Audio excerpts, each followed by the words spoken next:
भगवान ने गेंद खेलने का क्रम किया। आप लोगों ने वो गेंद खेला होगा, अब तो वो गेंद नहीं मिलता। पहले अपनी मम्मा के साड़ियों से और हम लोग उसको सुई तागे से कस लेते थे और गेंद बन जाता था, उसी से गेंदड़ी होती थी। किसी के पीठ पर मारना, समझे ना, खेले होंगे, पीठ पर मारे होंगे। हाँ, और मौका मिल जाए तो इतनी तेज मारना कि सामने वाला वहीं ऐंठ जाए। तो वही खेल भगवान खेल रहे थे। कथा कल की थी, आज की है नहीं, इसलिए विलंब तो बहुत हो रहा, लेकिन फिर भी भगवान को तो लीला करनी थी। और भगवान के पहले पीठ पर एक बार मधुमंगल ने मांगा, ये श्री दामा की बॉल थी, और भगवान ने इस बार जब बॉल उठाया तो श्री दामा के पीठ पर मारना चाह रहे थे। श्री दामा बैठ गया, और बैठा तो बॉल सीधा जाकर के यमुना जी में गिर गई।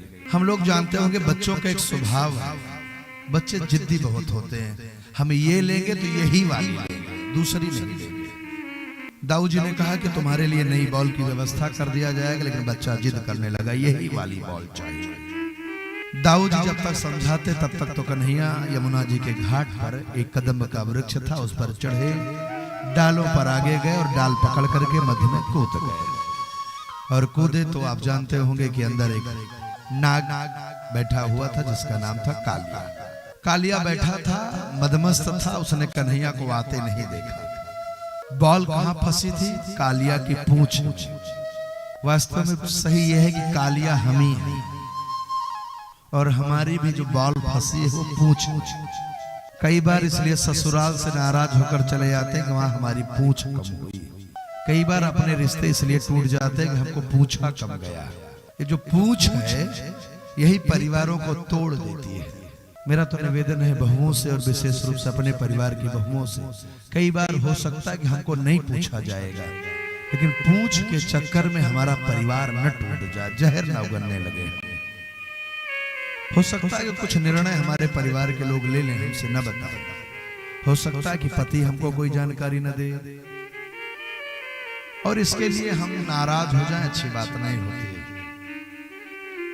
अभी हमारी एक कथा हुई थी कुछ दिनों पहले, तो उस कथा में पति पत्नी कई वर्षों से बात नहीं करते थे। मैंने दोनों को बैठाया, पूछा क्यों नहीं बात करते? तो आपको जानकर हैरानी होगी, जो समस्या की जड़ निकली वो निकली पूंछ। पत्नी ने कहा ये निर्णय ले लेते हैं, हमको पूछते नहीं, इसलिए मैं सोचती हूँ फिर रहने से क्या मतलब। ये पूंछ बड़ी समस्या की जड़ है।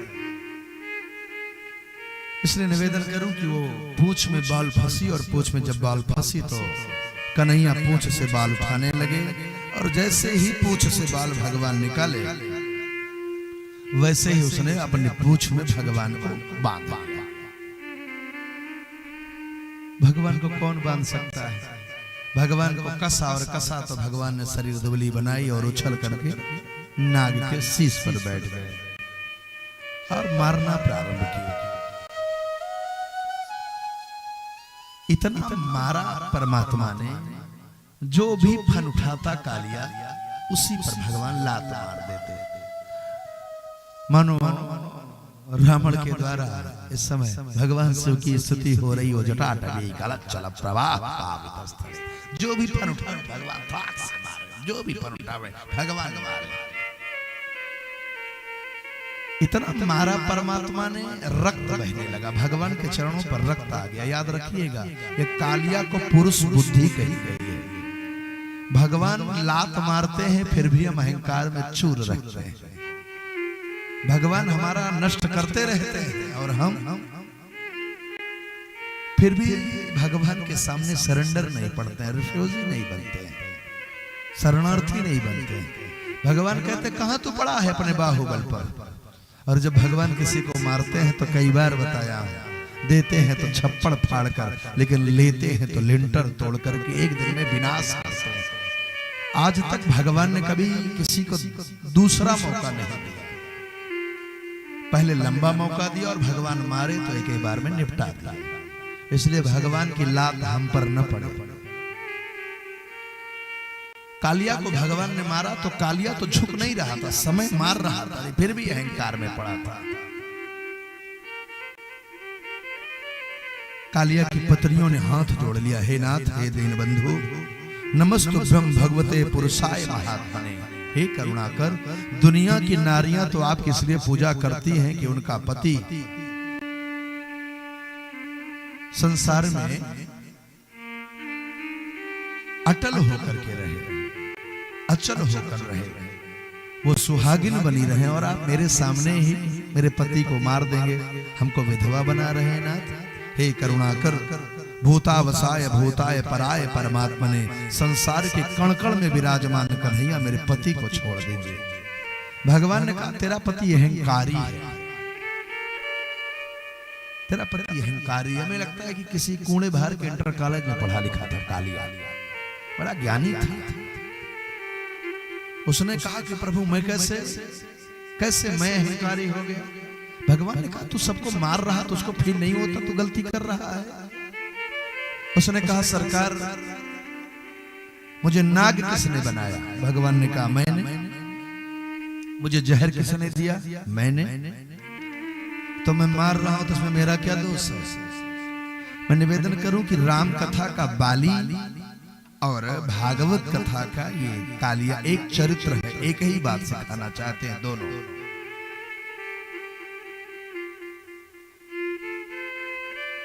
वो कह रहा मेरी क्या गलती है, हमको भगवान ने ऐसा बना दिया तो मैं क्या करूं, आपने ही तो बनाया है। जैसे जब बाली के सामने परमात्मा खड़े हुए और बाली को मारे तो बाली क्या कहता है, मैं बैरी सुग्रीव प्यारा अवगुण कवन नाथ मोहि मारा। भगवान ने कहा मूर्ख, यदि तेरे पास अवगुणों की लिस्ट है तो गुण की भी तो लिस्ट होगी। तो गुणवान भी बन सकता था। अनुज बधु भगनी सुतनारी सुन सठ कन्या समये चारी इन्हें कुदृष्ट विलोक जोई तासु बधे कछु पाप न होई। तू पापी है। भगवान ने कहा तुझको सांप बनाया ठीक है, तुझको जहर दिया ठीक है, लेकिन तुझको फुफकारना भी तो सिखाया हो। जरूरी है कि हर बार डसी लो। अरे जब डांट कर काम चल जाए तो गाली क्यों देना, बंदूक क्यों निकाल लेना बात बात बात। करने अनिवार्य है कि हर बार कट्टा निकाल लो।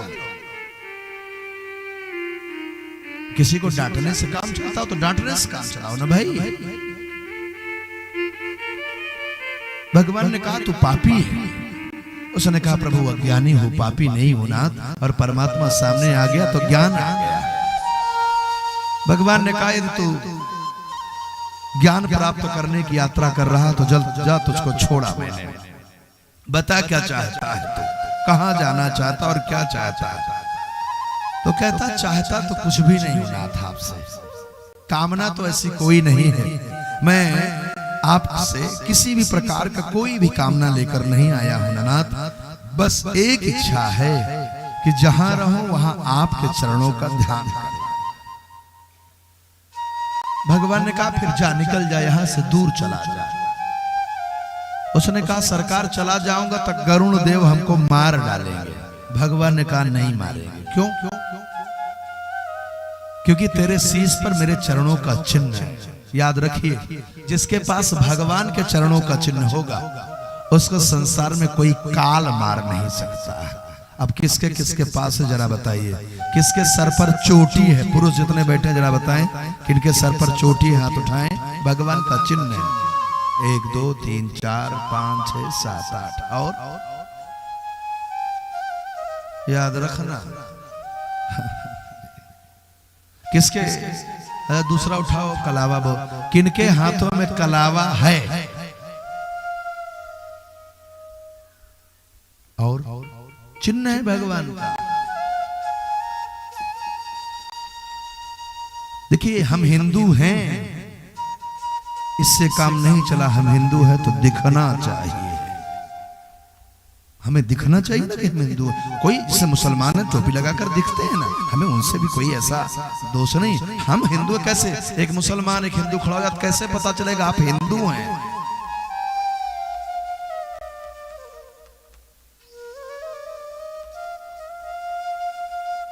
हम जनेऊ पहने हैं, हमारा जनेऊ हुआ था हम पहने। कोई बात नहीं, नहीं चढ़ा पाते भूल जाते, लेकिन जनेऊ पहने हैं। आपको पता, कल बता रहा था जिसके कंधे पर मुसल्ला ना हो मुसलमान नहीं है। जिस हिंदू के कंधे पर बाईं तरफ गमछा चावल कुछ न रखी हो वो सनातनी नहीं है। इसीलिए हम हिंदू अपने कंधे पर जनेऊ रखते हैं, क्योंकि हमारा बायां कंधा हल्का है, हमें फालिस का अटैक ना आने पावे, इसलिए जनेऊ पहना जाता है। फालिस का अटैक सामान्यतः बाथरूम में आता है, इसलिए एक दूसरी तरफ का कान दबाया जाता है। ये बीमारी से बचाने के लिए जनेऊ पहनाया जाता है। कभी आपने देखा कि बुखार यहां से चेक हुआ हो? यही चेक होता और यही कलावा क्यों बांधा जाता है? क्योंकि हमारी तीनों नाड़ियों को सम करने का काम कलावा करता है। जो व्यक्ति कलावा बांधेगा उसकी नाड़ियां भागेंगी नहीं, उसकी बीपी उसकी ठीक रहेगी। ये सब साइंस है, इसलिए करिए। हमारे पूर्वज मूर्ख नहीं थे, जो सिखाया हमको, जो बताया हमको। आपको क्या लगता है आपके कान में जो कुंडल पहनाया गया इसलिए कि आप सुंदर लगे? नहीं। जब मानव का कफ बिगड़ता है, जैसे 5 साल का बच्चा सोए ना कफ बिगड़ जाए, तो कफ बिगड़ने पर उसका आयुर्वेद कहता कान खींचना चाहिए, क्योंकि नारियां सुबह शाम ज्यादा मेहनत करती हैं, उनका कफ अधिक बिगड़ता है। कफ बिगड़ने के कारण क्रोधी हो जाती हैं, तो क्रोधी नारियों को कान में कुंडल पहनाकर उसको दबाया जाता है कि वो क्रोध कम करे। साइंस है, ये बाला सुंदरता के लिए नहीं पहनते हैं, नाक में सुंदरता के लिए नहीं पहनाया जाता है। मन न भागे, मन की चंचलता को रोकने के लिए साइंस कहता नाक को थोड़ा दबा कर रखना चाहिए।